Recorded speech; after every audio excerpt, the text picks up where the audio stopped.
afternoon, students. Welcome to my first explanation video for your class 10 in this session.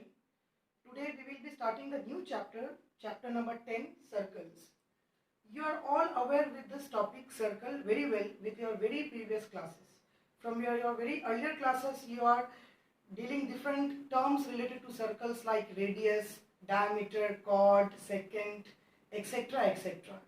But in this class 10, we will be learning this chapter with respect to a very particular topic, which is the tangent of a circle. Before we discuss further, let us go to a very plain definition of the circle.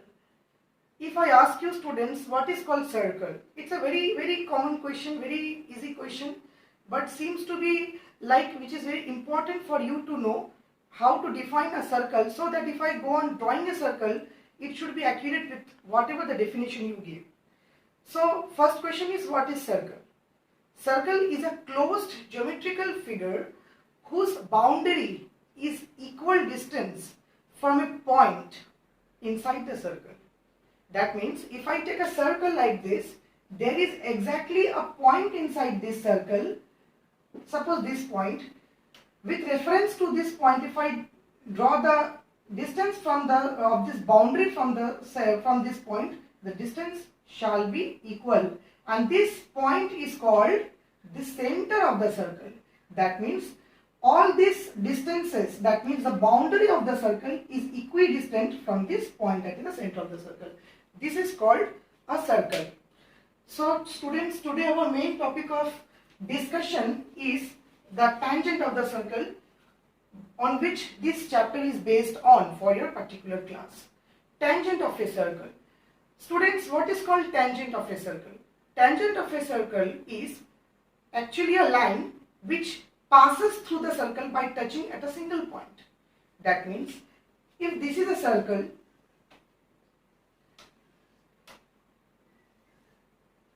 this is called the tangent.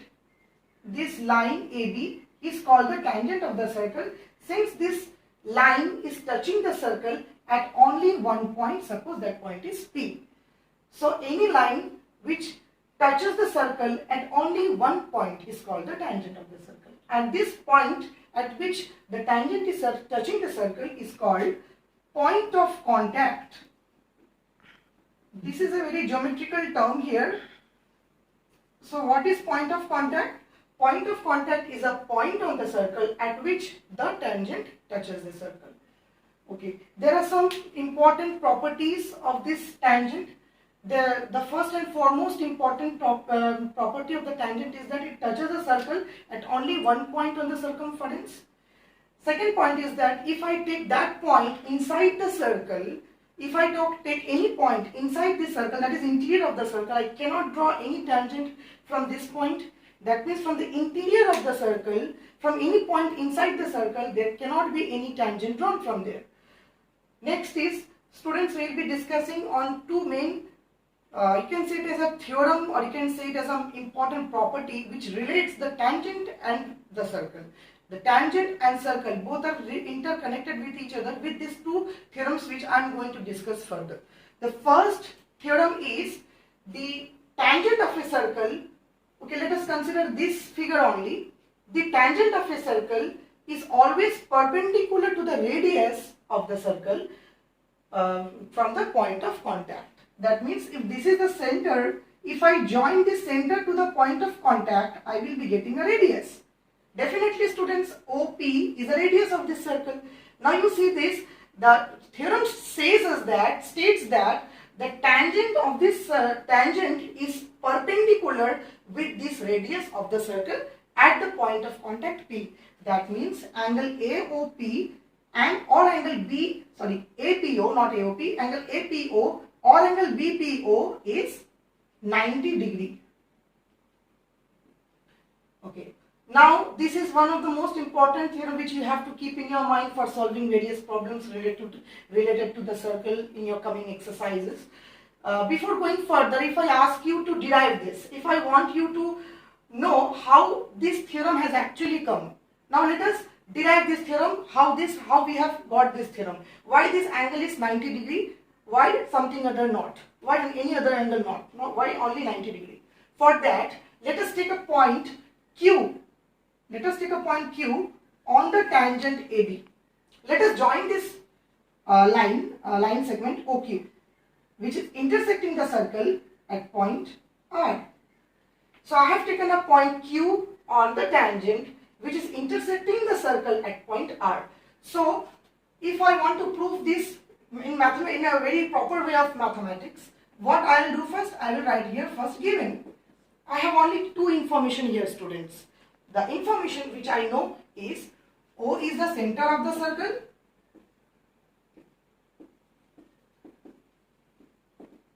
next is AB is the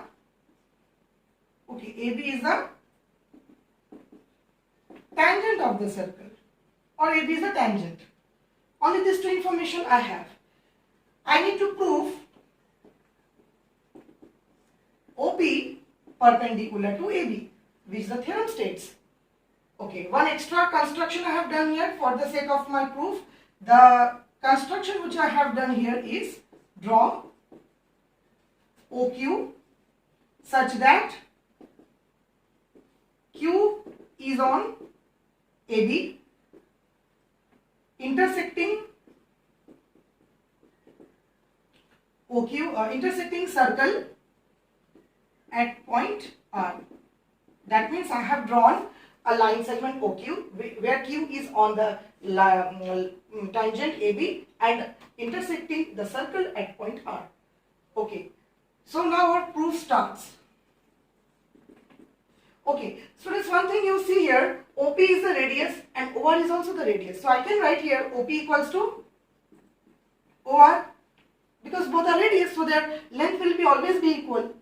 Okay, now if I do like this, OP will be less than OR plus RQ, where RQ is greater than 0. See, students, here RQ is also a length of this small line segment. It can never be 0. So if I add RQ here, it will be this equal to now change to less than. See, this right hand side will become more. This will give us OP is less than the line segment OQ. That means the distance of O from P is less than the distance of O from Q.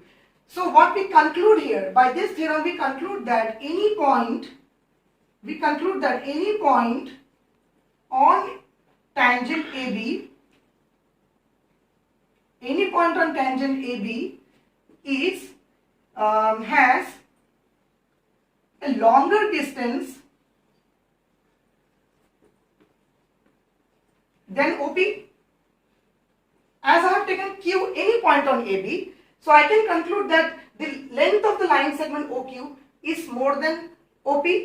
That means therefore OP is the shortest distance.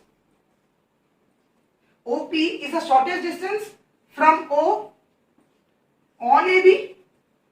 That means from point O on line AB, I have OP as the shortest distance, and we already know that the shortest distance will always be perpendicular. And we know that the shortest distance, okay, I write only SD, shortest distance is always perpendicular from a point on a line. Shortest distance is always perpendicular from a point on a line. So what we conclude here, that means that since this OP is the shortest distance, since no other point on AB can have shortest distance less than OP, that means OP is the shortest one, and the shortest distance is always perpendicular from a point on the line AB. Hence we conclude that OP is perpendicular on AB. So this proves our theorem that the tangent is always perpendicular with the radius of the circle at point of contact. Here is your proof, which is also important. So now let us move to our next and the last theorem, which will help you to solve the exercise which we will be solving after this. The second theorem we will be doing here is related with our tangent itself, and is one of the most important theorem here used here in this chapter is this theorem states that any point outside the circle, if I take a circle and if I take any point outside the circle, I can draw two tangents from that external point on the circle. Okay, if there is any exterior point, from that particular exterior point I can draw how many tangents? Two tangents on the circle, like this. I can draw two tangents from that external point on the circle. This theorem states that the length of this tangent from the point of their respective contacts will be equal. Suppose we have two tangents here, AB, where B is the point of contact, and the next tangent is AC, where C is the point of contact, with center O. O is the center of the circle. Now let us join BO and OC. These 2 points, let us join us. Now this theorem states that the length of the tangent, let me repeat again students, the length of the tangent drawn from one external point of the circle are equal up to the point of contact. That means we need to prove here AB and AC are equal. That means this is a circle where two tangents are meeting at an external point A, and AB will be equal to AC. This is the requirement which we need to prove here. So what are the given statements I have here? I have only few given statements here. Those are AB and AC are tangents, right? Next given statement I have here, O is the center, and I need to prove AB is equals to AC. That means the length of these tangents are equal. This I need to prove here. Okay. One construction I need to do here is, can you assume what construction is have to be done here to prove this AB equals to AC? Only we have to join A and O. That means I will be joining AO. Join AO. Okay. Now very simply we can prove this. We will prove these two triangles ABO and ACO congruent. Now you can easily prove congruent. You know the axioms of congruent. See, BO equals to OC, right? Okay, let me do it so that you can understand it better. In triangle ABO and triangle ACO, what I have? BO equal to CO. Both are radius of the circle. See, BO and OCO both are the radius. Okay, AO equals to AO. Why? Because both are common. And angle ABO is equals to angle ACO. Both are 90 degree. I don't think you should have any confusion here why these two angles are 90 degrees, because I just explained in my previous theorem that the tangent is always perpendicular to the radius from the point of contact. Similarly, here you see AB is a tangent whose point of contact is B, and AC is a tangent whose point of contact is C. So by that theorem I can say that angle ABO and angle ACO both are 90 degree. The same thing I have written here. So we can say triangle ABO is congruent to triangle ACO by right angle hypotenuse on side, RHS. Okay. So since these two triangles are congruent, I can conclude that AB equals to AC by CPCTC, corresponding part of congruent triangle, or you can write as CPCTC, corresponding part of congruent triangles are congruent. So this proves that AB equals to AC, which was my requirement.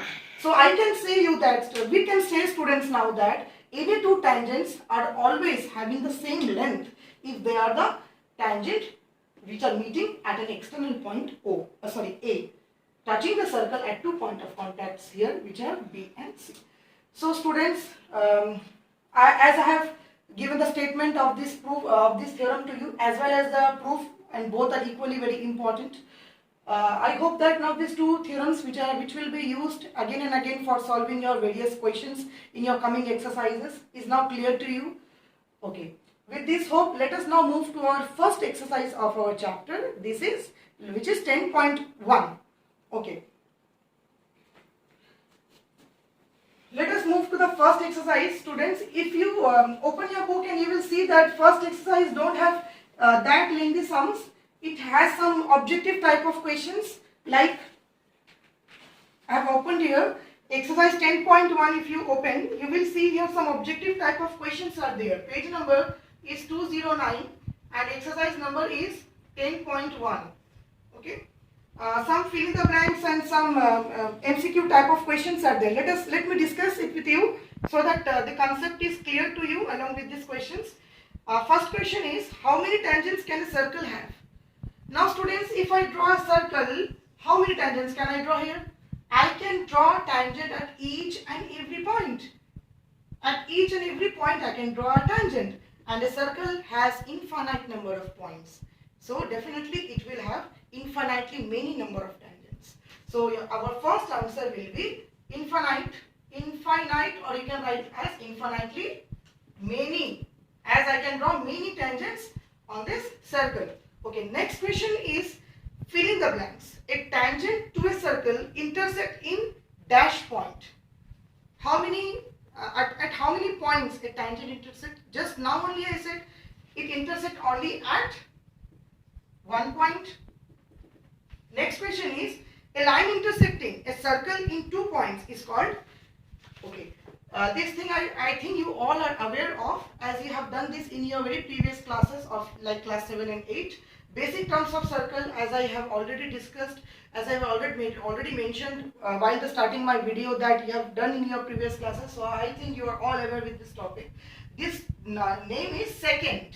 Let me give you a very short concept on this topic, and I think you all know that secant is a line which intersects circle at 2 points. That means a line which passes through a circle touching at 2 points. The same question is being asked here, so definitely this answer will be secant. Next question is, a circle can have dash parallel tangents at most. So if I want to draw parallel tangents, so if I suppose have drawn this tangent, okay, with this parallel tangent I can only draw like this. So at maximum I can draw only 2 tangents which are parallel to each other. In general I can draw many, but if I say with respect to parallel, then it will be only 2 tangents I can draw at maximum. Next question is, the common point of a tangent to a circle and the circle. Sorry, the common point of a tangent to a circle and the circle. Okay, what is the common point of this tangent and the circle? That is point of contact, as I said before. So this will be point of contact. So these questions are very easy. Now let us move to the next question, 3. Okay, 3 number question is also very easy. It is said that a tangent PQ of at a point P on a circle. Okay, suppose this is a circle. There is a tangent. Suppose this is a tangent whose point of contact is P, whose radius is 5 cm, meets a line through the center O at a point Q. That means O is a center and the radius is 5 cm, and we are asked to join the point O to end point here Q. So this, after joining OQ, is equals to 12 cm. That means OQ is 12 cm, OP is the radius 5 cm, and we are asked to find the length of PQ.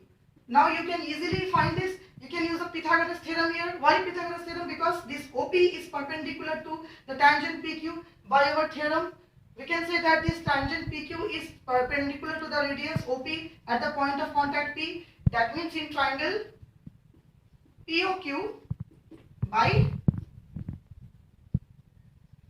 Pythagoras theorem, we get hypotenuse squared equals to base square plus height square.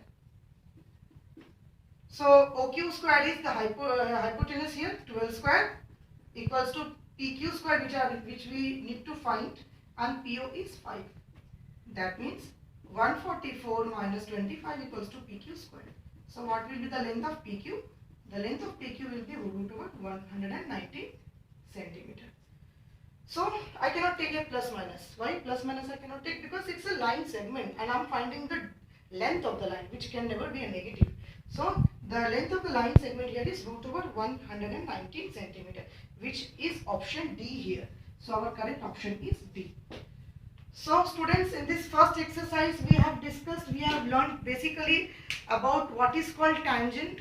We have learned some important properties of tangent, and we went through two important theorems, or you can say the property which relates the tangent with the circle.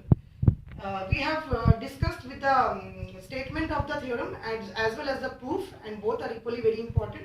And we have discussed with some objective type of questions 10.1 here. Okay. Now in the next video we will be starting our next exercise, which will be based on the same theorem which we have discussed in this video.